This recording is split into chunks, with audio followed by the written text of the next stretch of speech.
பெரியோர்களே, இன்றைக்கு தேவையான ஒரு அருமையான தலைப்பில் அற்புதமான பட்டிமன்றம். ஒரு பக்கம் பார்த்தா மகிழ்ச்சி தருவது காதல் திருமணம் தான் அப்படின்னு ஒரு ஆணித்தரமான விவாதம். இன்னொரு பக்கம் அதை அடிச்சே இல்லை, நிச்சயிக்கப்பட்ட திருமணம் தான் மகிழ்ச்சியான திருமணம் அப்படின்னு இன்னொரு வாதம். நாம எந்த கட்சியிலையா சேர?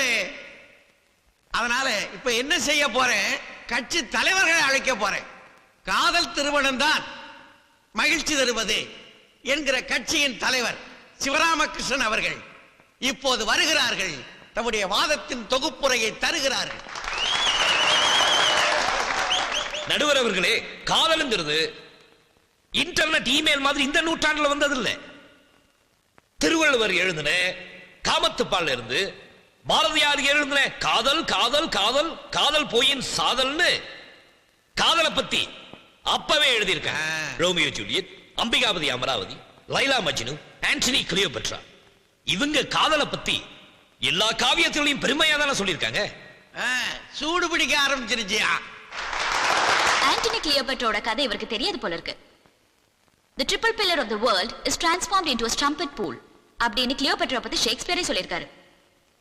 அதாவது உலகத்திலே 3 தூண்கள்னு வர்ணிக்கப்பட்ட கிரீஸ், ரோம், ஈஜிப்ட தன் காதலுங்கிற ஆயுதத்தால அழிச்சவதான் கிளியோபட்ரான்னு சொல்லியிருக்காரு. ஓஹோ, உலக அழகின்னு எல்லாரும் ஒத்துக்கிட்ட கிளியோபட்ராவை இவங்க அவதூறா பேசுறாங்க. ஏன் தெரியுமா? அவங்க அழகுல நம்மையாருக்கு பொறாம.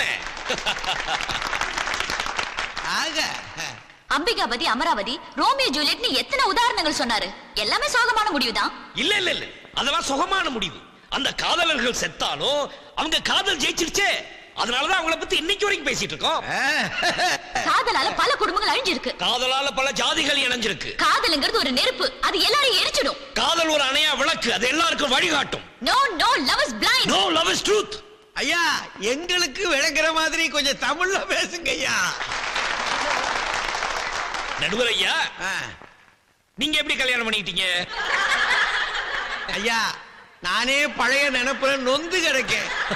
அது எதுக்குயா இங்க? நீங்க நடத்துங்கய்யா. நடுவர் ஐயா, எங்கும் தமிழ் எதிரும் தமிழ்னு சொல்ற மாதிரி இன்னைக்கு எங்கும் காதல் எதிரும் காதல் தானே இருக்கு. காதல் இல்லாத வாலிபமானு கவியரசு கண்ணதாசனை எழுதியிருக்காரு. சினிமாவுக்காக என்ன வேணாலும் எழுதலாம். நிஜ வாழ்க்கையில இதெல்லாம் நடக்கிற கதையே இல்ல. கொஞ்ச நாளைக்கு முன்னாடி நீங்க எல்லாம் பேப்பர்ல படிச்சிருப்பீங்க. தங்கச்சி காதலிச்சதுக்காக அண்ணன்காரன் காதலனோட கையை வெட்டிட்டு நடு ரோட்ல பட்ட பகல நடந்து போனானா. முன்ன பின்ன பார்க்காம பழகாம பெத்தவங்க சொன்னாங்கங்கிற ஒரே காரணத்துக்காக தாலி கட்டின எத்தனையோ மாப்பிள்ளைங்க இன்னைக்கு இடிச்சு போயில இருக்காங்க. ஆனா பெத்தவங்க நடத்தி வச்ச கல்யாணத்தை பத்தி எந்த காவியத்திலேயாவது சொல்லியிருக்காங்களா? ஏன், ராமனுக்கும் சீதைக்கும் பெத்தவங்க பார்த்து தானே கல்யாணம் பண்ணி வச்சாங்க. அதனாலதான் அம்பிட்டு பேரும் 14 வருஷம் வனவாசம் போனாங்க. சரி, அப்படியே இருக்கட்டும். கோவலனுக்கும் கண்ணகிக்கும் பெத்தவங்க தானே பார்த்து கல்யாணம் பண்ண வச்சாங்க. அதனாலதான் கோவலன் கண்ணகிக்கு அல்வா கொடுத்துட்டு மாதவியை தேடி போயிட்டாரு. ஆனா அதோட நின்று இருந்தா பரவாயில்லையா? அது கொரக்கட வரையில போய் நின்னுச்சு.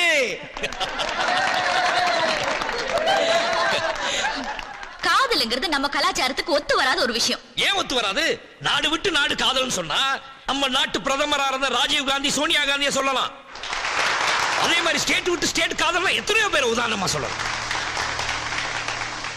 மொத்தத்துல காதல் இல்லாத நாடே இல்லை. உலகம் இருக்கிற வரைக்கும் காதல் அழியாது. காதல் திருமணம் வாழணும், காதல் திருமணம் வளரணும், காதல் திருமணம் ஜெயிக்கணும்.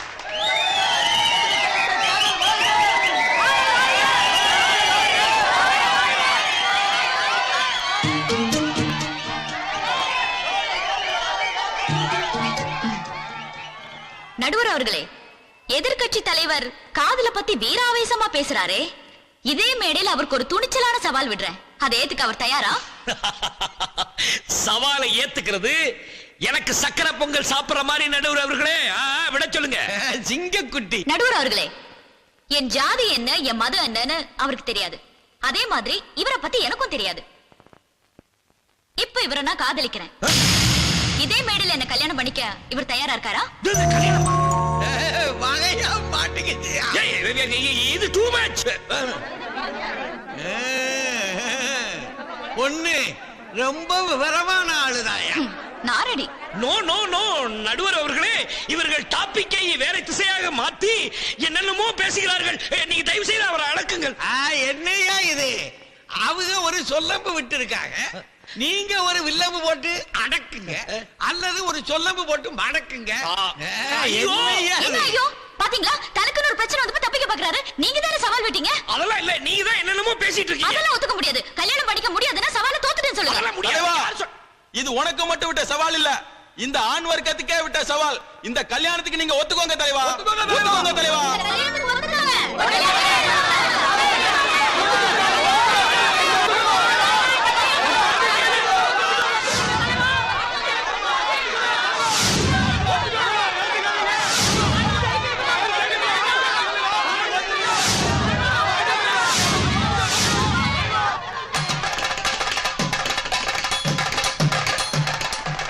ஐயா ஐயா போடுங்கய்யா, மாட்டிக்கிட்டே இல்லையா? போடுங்க போடுங்க.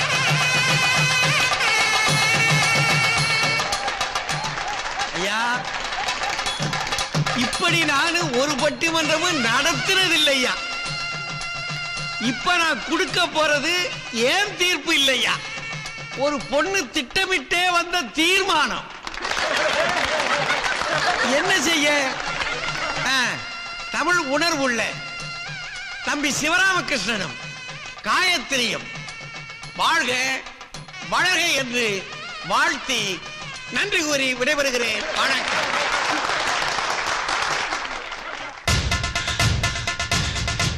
சுமதி, சுமதி, உன் புருஷன் சிவராமகிருஷ்ணன் இரண்டாவது கல்யாணம் பண்ணிக்கிட்டாப்பா.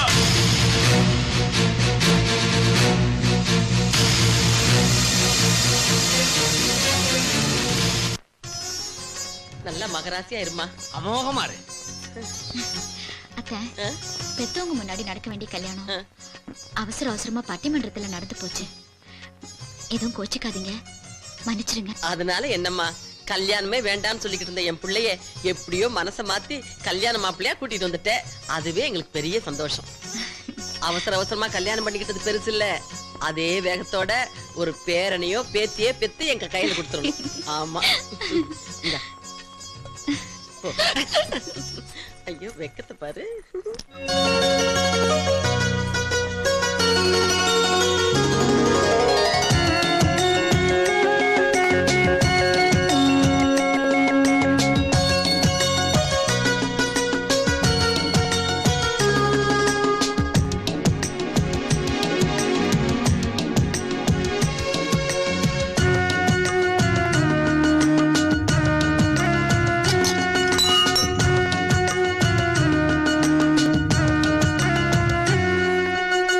சாமி மேல சத்தியமா நான் உனக்கு தான், பூமி மேல பிறந்து வந்தேன் நான் உனக்கு தான்.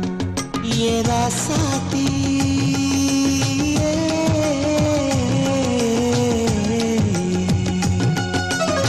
சாமி மேல சத்தியமா நான் உனக்கு தான், பூமி மேல பிறந்து வந்தேன் நான் உனக்கு தான்.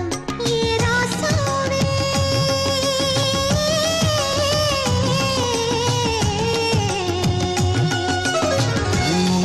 மகாராணி மருதாணி நிறமா, மலர் மேனி தொடுவானி சுகமா. ஏய், வெளிய வாங்கடா. கதவை உடைச்சிட்டு உள்ளார வந்துருவேன். கையில குழந்தையை கொடுத்துட்டு கட்டில்ல புது பொண்டாட்டி கூட சுகம் கேக்குதா? வாய வெளியே.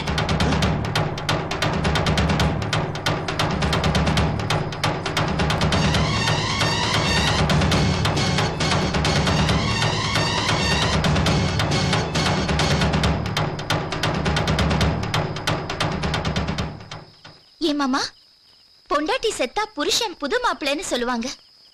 நான் உயிரோட இருக்கும் போதே நீங்க புது மாப்பிள்ளை ஆகிறதுக்கு உங்களுக்கு எப்படி மாமா மனசு வந்துச்சு? என் பொண்ணுக்கு இப்பவே தீர்ப்பு கிடைச்சாகணும்.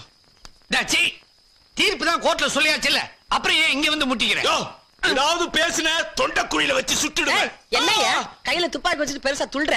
உன் பொண்ணு தானே என் பிள்ளை வேண்டாம்னு சொல்லிட்டு போனா, இப்ப என்ன புதுசா உறவு கொண்டாடிட்டு வந்திருக்கீங்க? நாங்க 4 வருஷம் பிரிஞ்சிருந்தது உண்மைதான். அதுக்காக நான் வேற ஒரு ஆம்பளை கல்யாணம் பண்ணிக்கிட்டேனா? ஏ மாமா, நான் இதுவரைக்கும் என் மனசுல உங்களை தானே நினைச்சிட்டு இருக்கேன். ஆனா நீங்க உங்க மனசுல வேற ஒருத்திக்கு இடம் கொடுத்துட்டீங்கல்ல. அன்னைக்கு வீட்டை விட்டு வெளியே போகாதே போகாதேன்னு எவ்வளவோ கெஞ்சினோம், கேட்டியா? இப்போ பாசத்தை காட்டி பழையபடி ஒட்டிக்க பாக்குறியா? நானும் உங்க புள்ளையோட ஒட்டி உறவாடுறதுக்காக வரல. நானும் என் புள்ளையும் தனியா அனாதையா கஷ்டப்படும் போது நீங்க மட்டும் சந்தோஷமா இருக்கணுமா?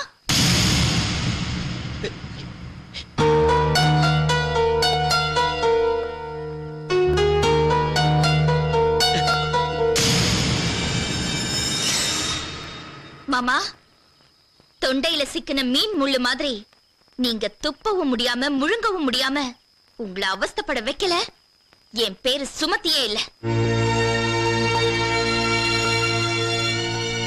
எந்த வீட்டுக்கு தான் குடி வந்திருக்கேன், நீங்க எப்படி நிம்மதியா வாழ்ந்துடுறீங்கன்னு பாக்குறேன்.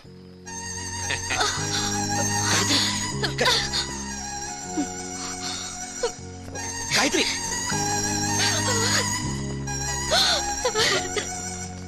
காயத்ரி, தொடாதீங்க. காயத்ரி, நான் சொல்றது கொஞ்சம் கேளு. இன்னும் என்ன சொல்ல போறீங்க?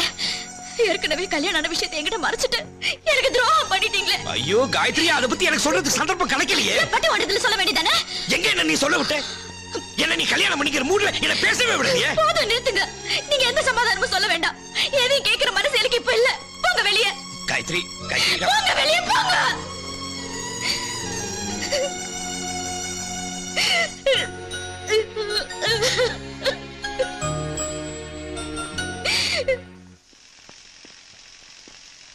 ஹலோ பிரதர், பிரதர், நான் வரும்போதே நோட் பண்ண ஒரு ஃபீலிங் கூடவே இருக்கிறீங்களே. What is the matter? Tell me.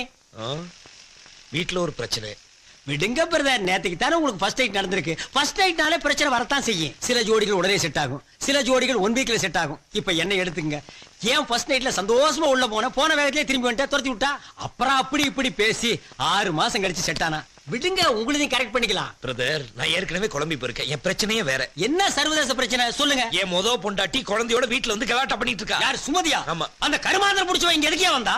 அவதான் உங்க கூட வாழ இஷ்டம் இல்ல, உன்னை பிடிக்கலன்னு டைவர்ஸ் வாங்கிட்டு போயிட்டாளே, அப்புறம் எதுக்கு வந்து கலாட்டா பண்றா? அவங்க அப்பா சந்தர்ப்பம் பண்ணி கூட வந்திருக்கானா? 2 பேரும் சேர்ந்து டார்ச்சர் கொடுக்குறாங்களா? அந்த டார்ச்சர் கூட பரவாயில்ல.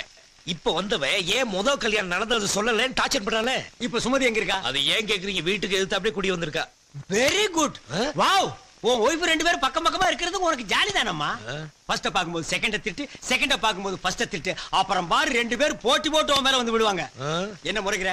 இப்படிதான் ரொம்ப போய் ஊருக்குள்ள உழைக்காம டக்கால்ட்டி பண்ணி சாப்பிட்டு இருக்கா. நீங்க அதை கண்டினியூ பண்ணு. இத போய் உங்ககிட்ட சொன்ன பாருங்க. என்கிட்ட சொல்லாம ஜார்ஜ் புஷ் கிட்ட சொல்லுவியா? என்ன செய்ய சொல்லு? போ சொல்றியா? நல்லது சொன்னா கேட்க மாட்டீங்க. நீங்க என்ன கூப்பிட்டு வேலையை பாருங்களேன். நான் என்னைக்கே வேலை பார்த்திருக்கேன், இன்னைக்கு புதுசா பார்க்க சொல்றீங்க?